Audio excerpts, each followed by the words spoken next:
Hi! We find ourselves in the White River Forest in Colorado. It is full of authentic nature.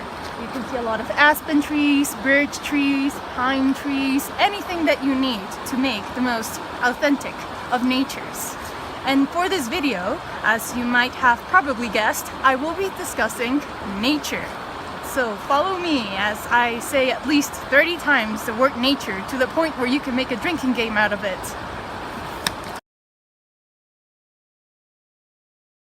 So today we're gonna be exploring some authentic White River National Forest,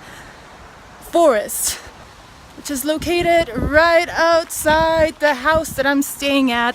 And now we are in nature. We can now appreciate the sublime beauty of the great White River Forest. And I'm kind of bored, so I like to do videos. These are the trees. Yeah, do they look familiar? Do they remind you of something that inspires a lot of paintings that you find in a lot of art galleries?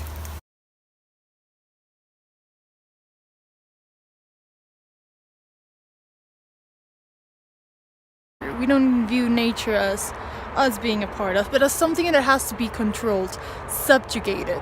Humans have become so good at surviving nature that we now practically control it. Right now we don't really want nature back, but the illusion of nature. According to a lot of European ideology, nature was something that had to be conquered. It was this man versus nature dynamic. Where every animal wants a piece of you. See that, look, spinning cobra. You've got to get them before they get you. I'm pitting my wits against nature.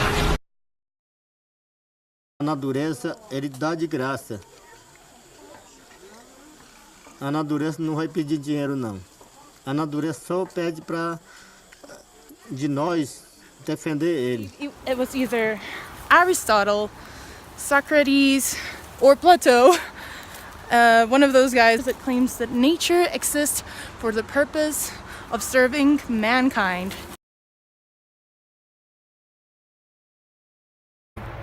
We find ourselves in the authentic forest of the Vail Resort. Follow me.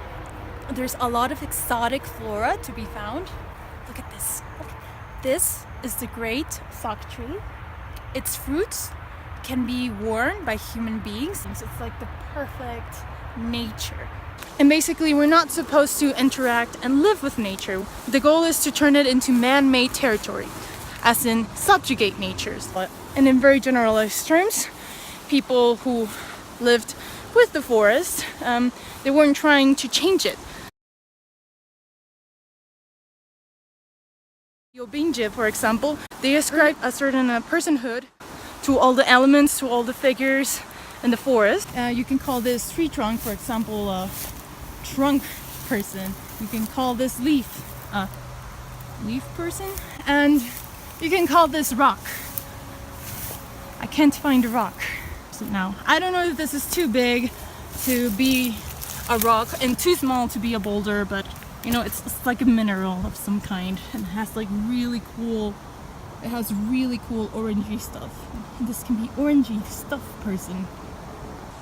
A lot of our ideas of nature have European roots, such as the man versus nature dynamics. It's curious, a lot of TV shows market themselves that way. He's man and he's trying to survive within nature, and nature is evil.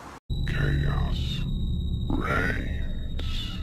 Like, it's beautiful, but it's dangerous and it makes no sense, and it's disorder. Man is logic, nature is illogical. In a way, nature's like described like this like archaic idea of a woman. That is why nature, like paganism, bad thing, it became something to be feared. And yeah, witchcraft is basically associated with nature, women are associated with nature. Just watch the movie Antichrist, that illustrates it quite beautiful. Basically nature is evil, and by proxy woman is evil.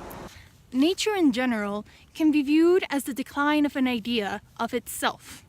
Another way of putting it is each object for itself, lacks a concept of itself. It doesn't care about who they are or why they're here. It doesn't dwell or lose its time in this existential, metaphysical jargon.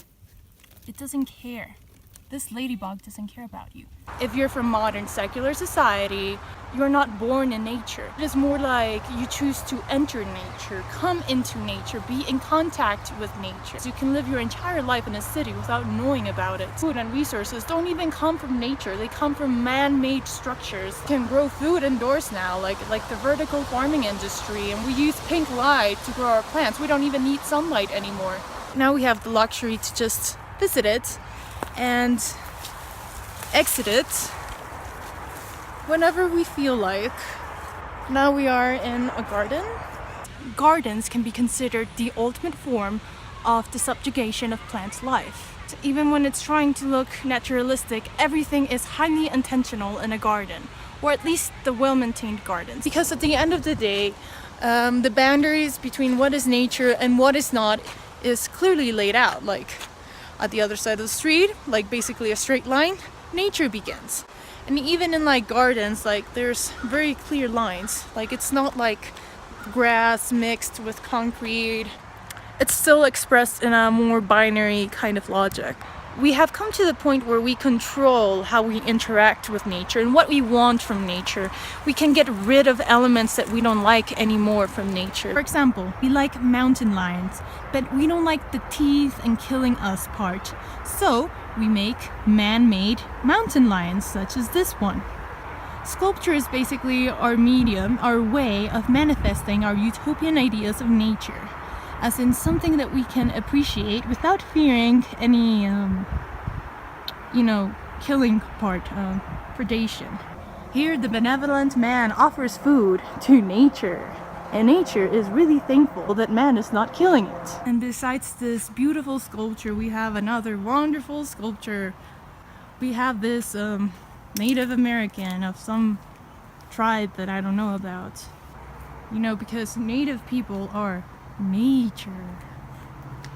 Kind of saying like, yeah, we're with it. We like nature. Ergo, we like Native Americans, just not alive. We like them like in statue form, just like the mountain lion. This house is like, I'm in nature, but not really. Nature, don't go away. Come back, nature. Come back. A lot of the early artworks were depicting or trying to mimic nature.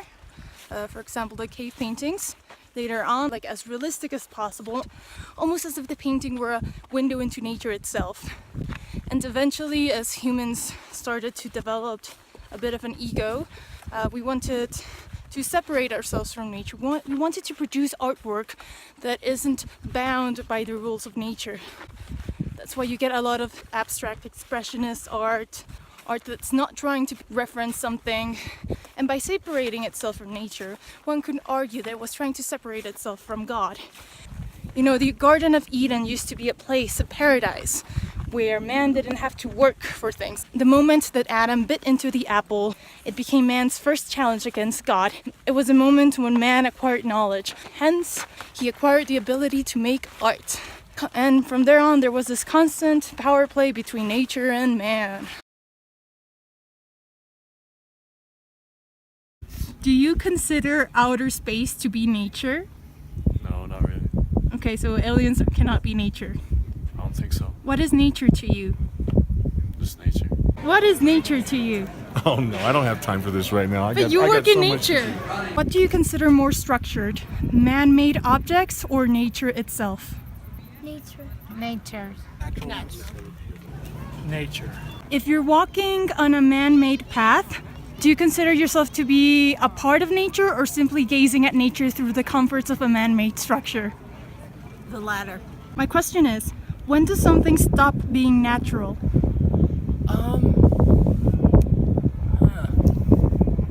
Like when it's not in its natural form.